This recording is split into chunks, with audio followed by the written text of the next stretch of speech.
Welcome. You're listening to the Malcontent News Russia-Ukraine War podcast, the show that cuts through the fog of war and updates you about the ongoing conflict in Ukraine. Don't forget to like, comment, and subscribe on Apple Podcasts, Spotify, and Google Podcasts. Hello, I'm Marina Yevshan, your host of the Russia-Ukraine War Report podcast, and today is April the 18th, 2024. It has been 3,734 days since Russia started covert military operations in Crimea, 10 years and 58 days since the start of the Russia-Ukraine war, and 2 years and 55 days since Russia expanded its war of aggression. Today's podcast looks at events that happened from Tuesday to Thursday. I appreciate your patience during our unexpected break. During the podcast, you will find the Russia-Ukraine war map helpful to visualize the areas discussed. A link is in the podcast description. There are map updates today. The Russia-Ukraine War Report is compiled by our team from around the world. Today's report includes information from our direct contacts and journalists in Ukraine, the Russian Ministry of Defense, the General Staff of the Armed Forces of Ukraine morning reports, operational commands north, south and east of Ukraine, open source intelligence, our in-house team of analysts and geospatial experts, and pro-Ukrainian and pro-Russian mail bloggers on social media channels with a track record of trying to be accurate. We have one mission, the truth, because the truth matters.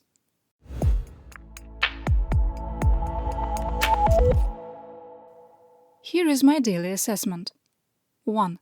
Ukrainian forces have insufficient ammunition resources to hold existing defensive lines and protect the civilian population, and without immediate assistance will be forced to withdraw on multiple axes. 2. In our assessment, it is highly likely that the United States government will restart military aid to Ukraine by April the 30th, after an April the 16th classified briefing to the House Intelligence Committee outlined the dire situation in Ukraine and the impact a Russian victory will have on global security. 3. Based on multiple reports that the United States has set multiple restrictions on what military equipment can be provided and how it can be used due to a misguided fear of a Russian tactical nuclear strike, the world is caught in the mutually assured destruction and stability paradox. 4. Russian forces have an operational goal to capture Chasiv Yar by May the 9th, regardless of cost. 5. Russia is also setting conditions in 2 additional operational areas for future, wider attacks, but we continue to question how much combat potential will be available to expand current operations this summer.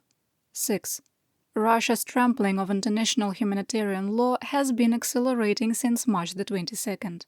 In our assessment, the willful ignoring of blatant Russian war crimes by international watchdogs will continue to encourage escalation. 7. The disjointed response to Russian aggression by Ukraine's allies continues to embolden Moscow, leading to the most serious airspace violation of a NATO country since Russia expanded its war of aggression on February 24, 2022. Inaction by the United States and the excessively risk-averse rules of engagement forced on the NATO alliance are creating an environment ripe for a serious international incident. 8. The attacks on Ukraine's energy infrastructure have incrementally increased the chance of an intentional nuclear accident at multiple nuclear facilities in Ukraine. And the situation is more serious, especially at the Zaporizhzhia nuclear power plant, than what the International Atomic Energy Agency is reporting.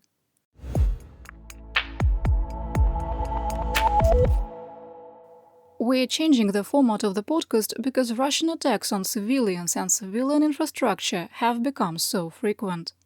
Instead of reporting on them by areas of operation or AOs, I'll be combining them into a single section. Our team has also combined Zaporizhzhia and Kherson oblasts into a single AO due to the continued limited activity in both areas. Starting with Russian attacks on civilians and civilian infrastructure. Ну що?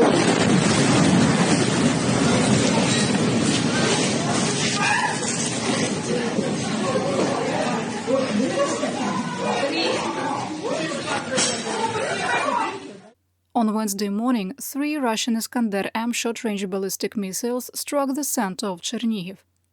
Missiles hit the Prospilkovy Hotel, apartment blocks, the Chernihiv Central Hospital, the Chernihiv National University of Technology, and nearby homes, and flung shrapnel through a park and onto downtown streets.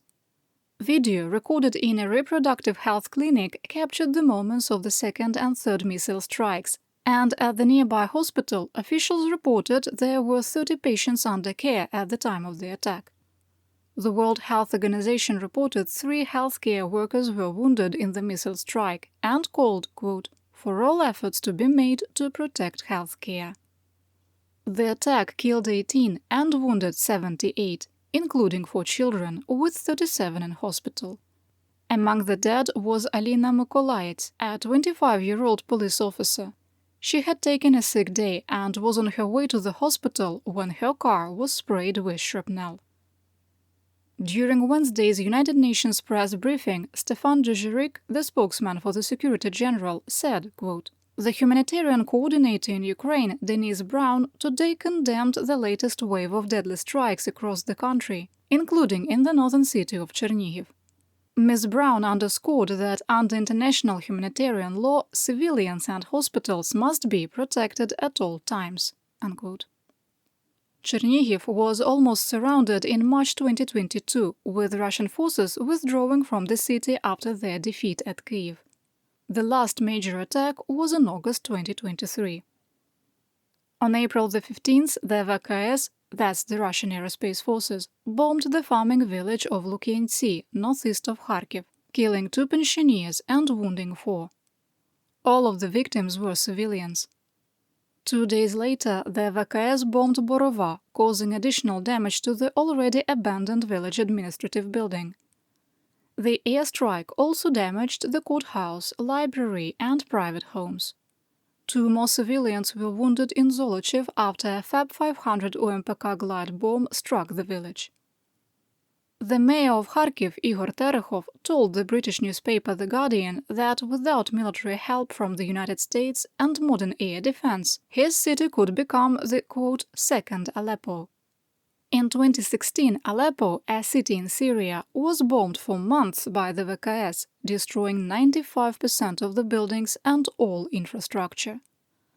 The spokesperson for the main Defense Intelligence Directorate for the Ministry of Defense of Ukraine, also known as the HUR, Andriy Yusov, rebuked Terehov for making the comparison, telling reporters, quote, Ukraine is not Syria, and I would not use apocalyptic scenarios for comparison. It is clear that Ukraine is not alone in this situation, and the Ukrainian defense forces also have something to respond with. But at the same time, we critically need international assistance and support. Unquote. In northeastern Donetsk Oblast, Russia shelled the settlement of Siversk with Grad rockets fired by multiple launch rocket systems, also called MLRS, killing 4 civilians. South of Izum, a Russian Kh-36 Grom E-1 tactical air-to-surface cruise missile struck the center of Slovyansk, causing significant damage to an apartment building. There were no injuries reported. On Wednesday, Russian shelling of Free Kherson Oblast targeted multiple villages and the cities of Bereslav and Kherson, wounding 16 civilians. To the southwest, unspecified infrastructure facilities were hit near Odessa by a Russian missile. There was no other information available about casualties or damage. Russia shelled the Nikopol rayon in Dnipropetrovsk Oblast from fire bases near the Zaporizhzhia nuclear power plant, wounding a pensioner and damaging private homes, a gym and power lines. Finally, during the evening of April the 16th and the 17th, Bilopilya in the Sumy Oblast was hit by Grad rockets fired by MLRS, damaging apartment buildings, houses and a gas pipeline. 1 civilian was injured.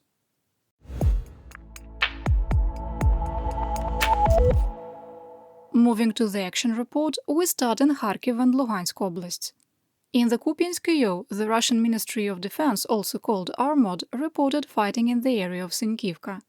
Further south, near Svatovo in Luhansk Oblast, 4 squad-sized Russian sabotage and reconnaissance units were neutralized east of the Kharkiv Oblast village of Novosergiyevka. After a lull in fighting, Russian forces increased their activity in the Crimea EO of Luhansk Oblast. Russian forces attempted to advance on Nevske, suffered losses and retreated. Russian forces continued their efforts to advance on Terny without success. Armored claimed Ukrainian forces launched counterattacks near Torske and Dibrova without evidence. In the Siverskoye of Luhansk Oblast, Russian forces continued their attempts to advance in the direction of the choke mine Terrakan southeast of Bilogorivka after being pushed back earlier in the week. A geolocated video showed Russia lost a company of mechanized armor, including 40 80BV main battle tanks and 6 armored vehicles, in a failed attack in the direction of Verkhnyokamyansk from Zolotarivka at the Luhansk-Donetsk Oblast's administrative border. We link to the video in our daily situation report, along with many other videos, pictures, and quotes. You can learn more in the podcast description or by searching for Malcontent News on patreon.com.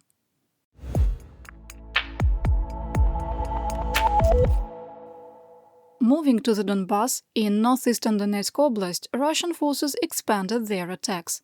In the Siverskoye of Donetsk Oblast, Russian troops continued their attempts to advance into the center of Spirne and the direction of Vyimka without success. Further south, in the Soledar-Ryo, Russian forces continued to probe Ukrainian defenses, making another attempt to advance in the direction of Rozdolivka. In the Kostiantynivka-Ryo, Russian forces continued to advance on Chasiv Yar in 3 directions. Armored reported fighting, quote, in the area of Bogdanivka, likely referencing the village of Kalinivka. A video geolocated by our analysts showed that Russian troops had advanced south of the village and almost reached the Siversky Donetsk-Donbass Canal between the railroad bridge and the Koshovoho Street bridge that leads into the Novy micro-district in Chasiv Yar. Our analysts were alarmed to see Russian troops advancing this quickly. Russian forces have likely reached the first homes within Chasiv Yar, but the earlier airstrikes by the VKS are complicating their ability to hold their new positions.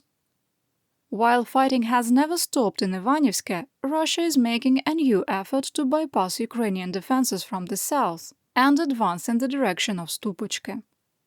Ukrainian forces are outmatched 10-1 in artillery and have no short-range air defense capabilities. First-person view one-way drones are not an adequate substitute for the lack of mortars, artillery, and anti-tank weapons. In our assessment, without immediate aid, the situation could deteriorate very quickly. Further south, positional fighting continued northwest, north and east of Klishivka and southeast of Andriivka.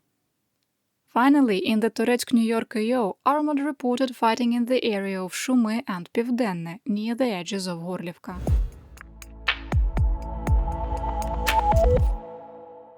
In southwest Donetsk Oblast, Russian forces are exhausting Ukraine's active defense strategy by exploiting weaknesses found in their defensive lines and making additional tactically significant gains.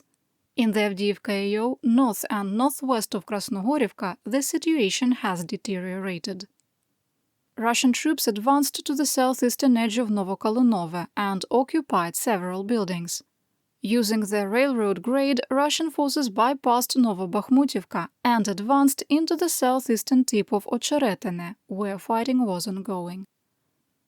Ukrainian forces were able to make a small advance in Berdychi, pushing Russian forces back into the ruins of the village.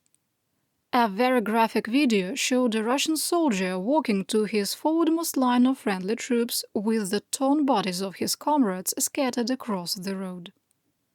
Fighting for control of Semenivka continued after a new geolocated video showed that Russian troops had moved north on the T-542 highway.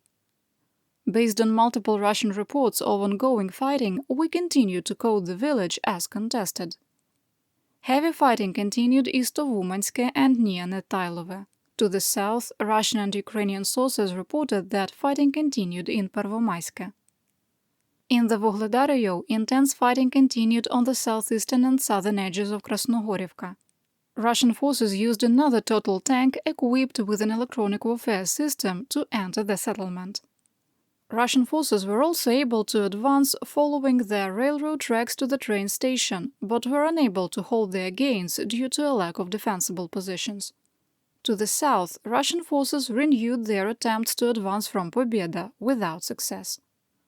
Fighting continued in Novomykhailivka, where Ukrainian forces were able to take back some lost positions. Russian troops made another push from Solotka in the direction of Vodane, suffered losses and retreated to their defensive positions. Russian forces continued their subordinate attacks in the Staromlynivka AO, continuing their attacks west of Staromayorska with no change in the situation. Earlier in the week, Russian forces attempted to advance north of Priyutne on the Donetsk-Zaporizhzhia Oblast's administrative border, suffered losses and retreated to their defensive positions.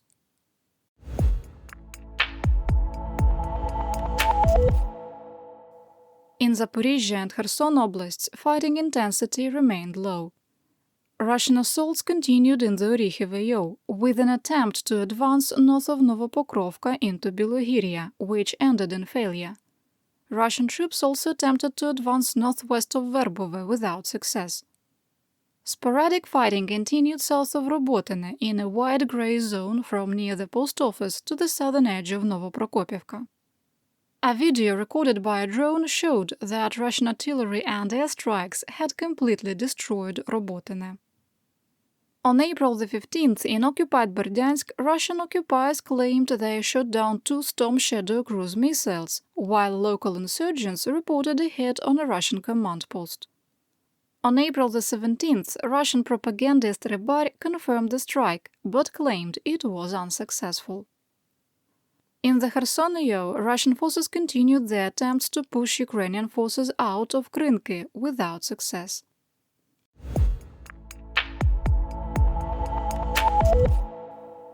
Here is what's happening in the Black Sea, occupied Crimea, Mykolaiv and Odessa. Starting in occupied Crimea, the military airfield southeast of Jankoy was hit by at least 2 ATACMS missiles. A geolocated video showed a massive explosion with multiple large missiles cooking off, and NASA Fire Information for Resource Management Systems, or FIRMS, showed there were multiple secondary fires. We link to the video showing the explosions in our situation report. There's more information in the podcast description. An entire S-400 air defense battery appears to have been destroyed, including visual confirmation of 3 S-400 launches lost. The Crimean Tatar insurgent organization Atesh reported that a radar for the S-400, 2 S-300 launches, and additional air defense missile ammunition stored in the northeast corner of the airfield were also destroyed. Russian sources reported that between 15 to 30 Russian troops were killed, up to 22 were missing, and up to 80 were wounded. We could not independently verify the claims. Atesh reported that, quote, caravans of ambulances were traveling to occupied Sevastopol to the military hospital of the Russian Black Sea Fleet and the First City Hospital. In Odessa, Ukrainian officials reported a Shahed-136 one-way drone struck an infrastructure facility, with a picture showing evidence of a large fire. There was no information on damage or casualties.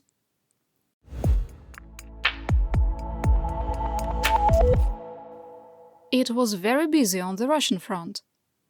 In Belgorod, air defenses were active, with numerous explosions reported. Russia repeated its claim that the attack was 122mm Grad rockets fired by Czech-provided RM-70 MLRS. There are no known 122mm rockets that have a range in excess of 40 kilometers. On April the 16th, the Security Service of Ukraine, or SBU, led a mission that destroyed a Russian 1L-119 Nebo-U air defense radar using one-way drones. The Nebo-U has a range of up to 700 kilometers and helped provide early warning to Russia for Ukrainian drone launches. In the Mordovia Republic, not to be confused with Mordor, at least one Ukrainian drone struck the Russian over-the-horizon 29B6 radar near Kavylkina. The radar system is part of Russia's early warning defense system to detect and track ICBM launches as part of their nuclear deterrent, a so-called Moscow Red Line. Wait, let me look out my window. Nope. Nothing has changed. The same burnt ruins of what used to be our neighbors' houses left by Russians in 2022, but nuclear war hasn't started. I didn't get my Voltec notification, and no signs of gullification. It's almost like the red lines are imaginary. Ukrainian Special Operation Forces released a video showing the destruction of a Russian Mi-8 helicopter at the Kryas military airfield near Samara. Not to be outdone by the SBU or SSO, the GUR attacked the Tupolev-Gorbunovo plant in Kazan, Russia, with one-way drones. The factory services Tu-22M3 and Tu-160 strategic bombers and is potentially a drone assembly site. At the time of publication, the amount of damage was unknown. Russia claimed it used electronic warfare to down a Ukrainian drone near Voronezh, which was strategically guided right into a warehouse with lumber and machine tools. You're listening to the Malcontent News Russia-Ukraine War podcast. Our team of journalists, researchers, and analysts is funded by readers, listeners, and viewers just like you. To support independent journalism, please consider becoming a patron. You can find us on patreon.com/malcontentnews.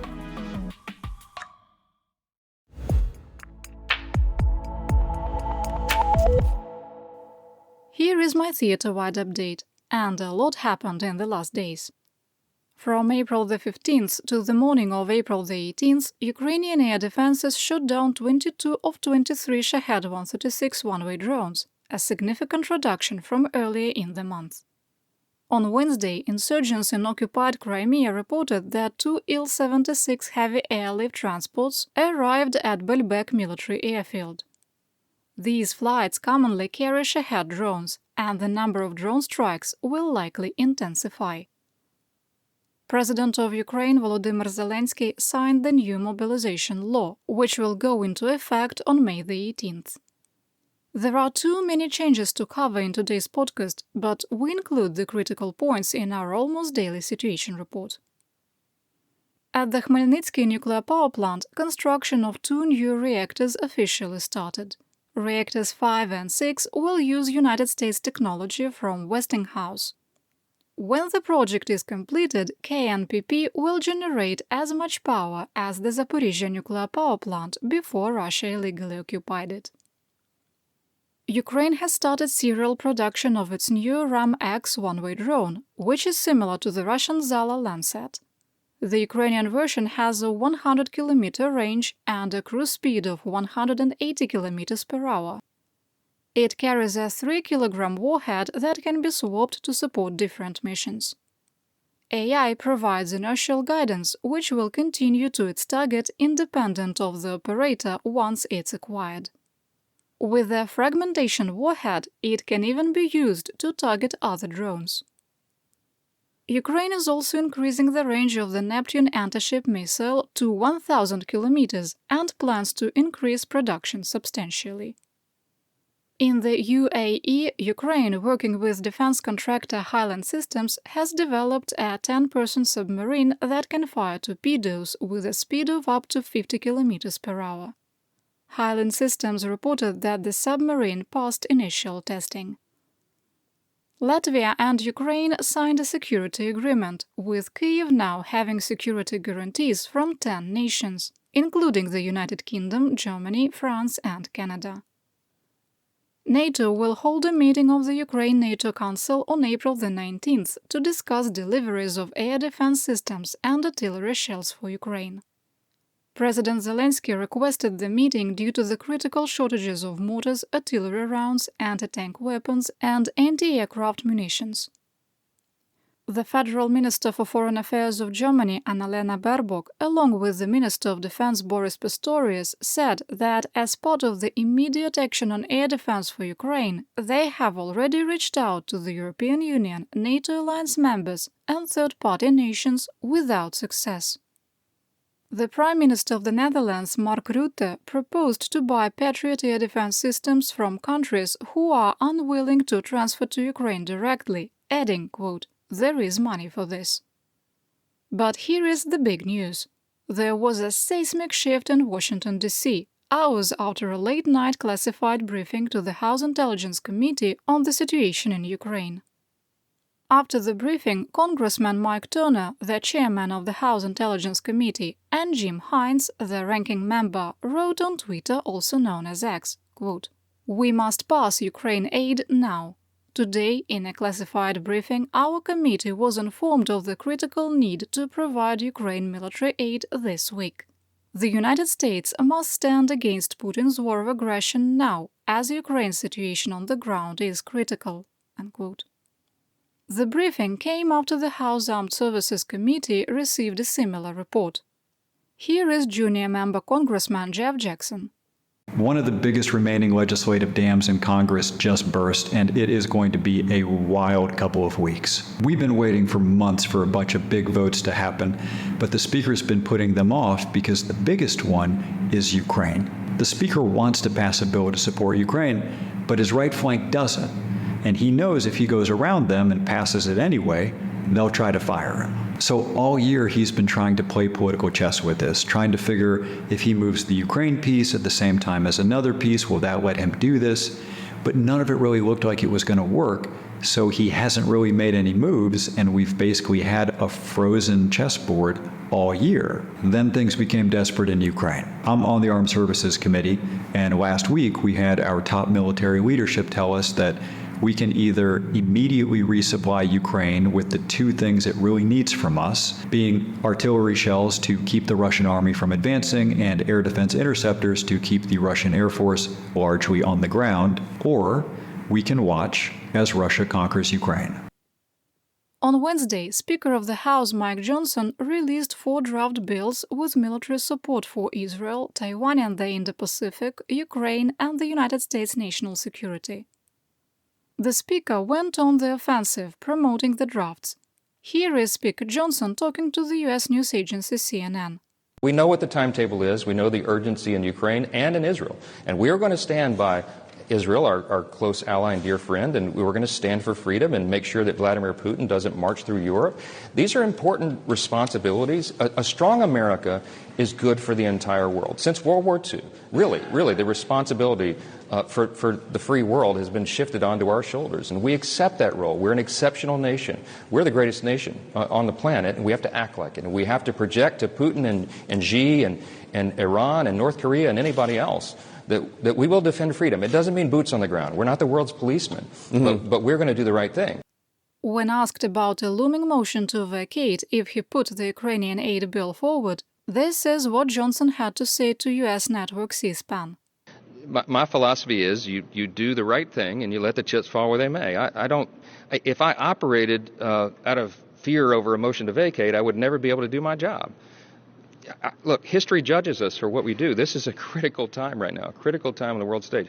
I could make a selfish decision and do something that's different, but I'm doing here what I believe to be the right thing. I think providing lethal aid to Ukraine right now is critically important. I really do. I really do believe the intel and the briefings that we've gotten that I believe Xi and Vladimir Putin and Iran really are an axis of evil. I think they're in coordination on this. I think that Vladimir Putin would continue to march through Europe if he were allowed. I think he might go to the Balkans next. I think he might have a showdown with Poland or one of our NATO allies. To put it bluntly, I would rather send bullets to Ukraine than American boys. My son is going to begin in the Naval Academy this fall. This is a live-fire exercise for me, as it is so many American families. So, what's in the package? $23 billion to replenish U.S. arsenals, $7.85 billion in Presidential Drawdown Authority, or PDA, in addition to the $3.9 billion that remains from the 2023 fiscal year, $13.8 billion to U.S. aid, $1.6 billion in foreign military financing. The $7.85 billion in new PDA would be in the form of a loan. After November 15, 2024, with support from Congress, President Joe Biden can forgive 50%. After January 1, 2026, the sitting president, with the support of Congress, can write off the entire amount. Included in the Republican-created Ukraine aid bill is a provision to transfer the entire inventory of expired ATACMS missiles, approximately 1,200 units, as soon as possible. President Biden can delay the transfer if this threatens U.S. national security, but Congress must be notified and a classified briefing provided on why. The bill also requires that within 45 days of being signed into law, the Secretary of State and Secretary of Defense must submit a strategy for the support of Ukraine against aggression by the Russian Federation. There is a lot of additional language, but the most critical requirements include how the plan will accelerate, quote, Ukraine's victory over the Russian invasion forces in a manner most favorable to the interests and objectives of the United States, as well as a description of the consequences for the national security of the United States if these objectives are not achieved, unquote. It also requires that the plan helps, quote, Ukraine end the conflict as a democratic, independent and sovereign nation capable of deterring and defending its territory from future aggression. A vote on the 4 packages, including for Ukraine aid, is expected on April the 20th, and the House and Senate have already extended their sessions, which were supposed to end today. President Biden released a statement on Wednesday declaring, quote, I strongly support this package to get critical support to Israel and Ukraine, provide desperately needed humanitarian aid to Palestinians in Gaza, and bolster security and stability in the Indo-Pacific. Ukraine is facing continued bombardment from Russia that has intensified dramatically in the last month. The House must pass the package this week, and the Senate should quickly follow. I will sign this into law immediately to send a message to the world. We stand with our friends, and we won't let Iran or Russia succeed, unquote. Congressman Thomas Massie has joined Congresswoman Marjorie Taylor Greene in threatening to execute a discharge petition that would remove Johnson, but it seems unlikely it would pass.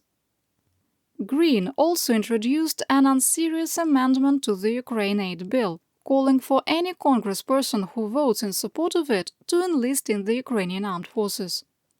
She also submitted an amendment to the Israel package demanding that the funds be used to develop, quote, space laser technology to be used on the southwest border of the United States.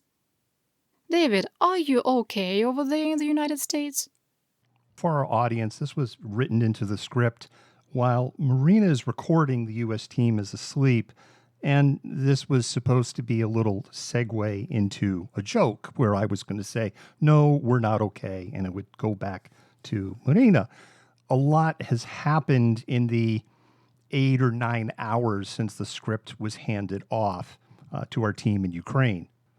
If you are among our 43% of listeners who live in the United States, you can just put your fingers in your ears at this point and go, la, la, la, la, la. This is really for the 57% outside of the United States to explain our political landscape.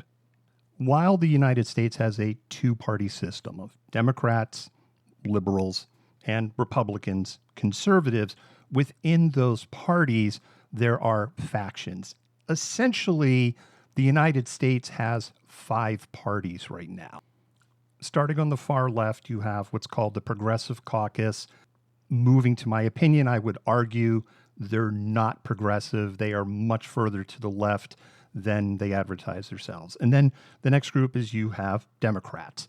Then you have this third party, which are independents, people that have abandoned the Democratic Party, that have abandoned the Republican Party, and quite frankly are exhausted by the antics going on both sides. Then you have your Republicans, and you have very few, say, Reagan Republicans left in the party. Most of them have fled or have announced this year that they are quitting. They are leaving politics. And then you have the Freedom Caucus on the far right. And then you have someone like Marjorie Taylor Greene, who I lump in that Freedom Caucus, but who is so far out to the right that even the Freedom Caucus kicked her out.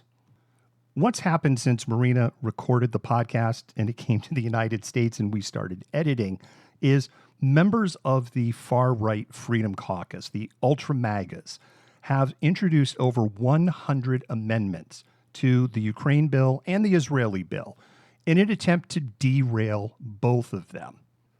12 hours ago, reading the Marjorie Taylor Greene had put an amendment on the Israeli bill calling for the implementation of space lasers was amusing. What's happening now is the amendments are pure Russian propaganda. Some of them are items that the Russian State Duma considered taking up, not in the context of aid to Ukraine, but in other political contexts that was so out there that the State Duma didn't even put it up for a vote. Which raises a question, and then I move to the line of assessment and opinion. I'm going to blend the two together. The United States is a nation of laws. We have always been a nation of laws, and we have sometimes fumbled and stumbled in being that nation, but it's always come back together. And part of that is we're not a country that prosecutes or arrests our political enemies or political opponents simply because we do not like what those political opponents are saying or proposing. It is something that separates the United States from many other countries on the planet. And you can probably feel the but is coming. If we look through our history and we go back to the 1850s, there were congresspersons who were actively working against the U.S. government in the lead up to the United States Civil War. If we look at history and go back to 1936, 37, 38, 39, 40, there were congresspersons who were repeating Nazi propaganda verbatim on the floor of Congress. There were 100,000 members of the German-American Bund that gathered in New York City and attended a rally at Madison Square Garden. German-American Bund was just a way of saying Nazi with extra words. This is U.S. history. We've been here before. Now I'm going to move to pure opinion. I'm someone who looks at the United States Constitution, the Bill of Rights, and the additional 17 amendments that have been passed since the Bill of Rights was created, and I hold those sacred. I look at those in a pretty pure translation of how the authors of those intended them to be viewed. But here is the national security question. At what point does speech from politicians who are among some of the most powerful people on the planet, let's not forget that. You can be the most junior congressperson in the U.S. Congress, and you hold more power than most people do on planet Earth. So as much as you might want to look at somebody like Thomas Massie or Marjorie Taylor Greene and roll your eyes and go, what is wrong with this person? They hold a lot of power. And that raises that final question.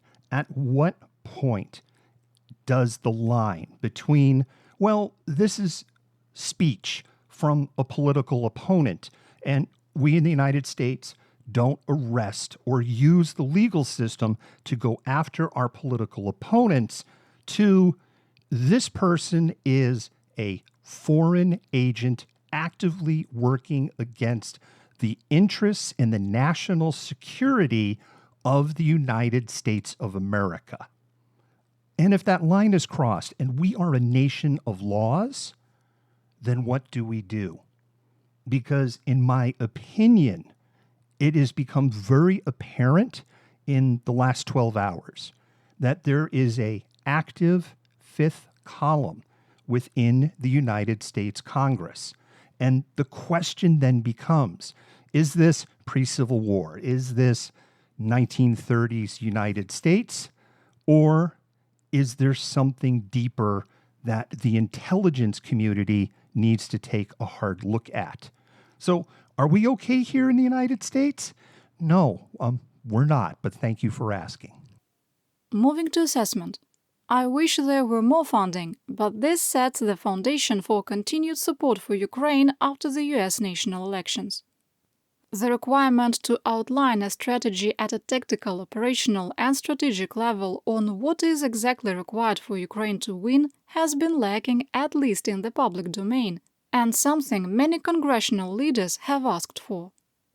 Our team is cautiously optimistic that the bill will pass through the House. I'm still tracking Discharge Petition 9, which continues to need 23 signatures to advance the Senate bill, but hopefully that is now unnecessary. The Prime Minister of the Czech Republic, Petr Fiala, announced the first contract for 180,000 artillery shells for Ukraine has been signed and will be delivered, quote, in the coming months. Contracts are still being negotiated for another 300,000 shells. Moving to more assessment.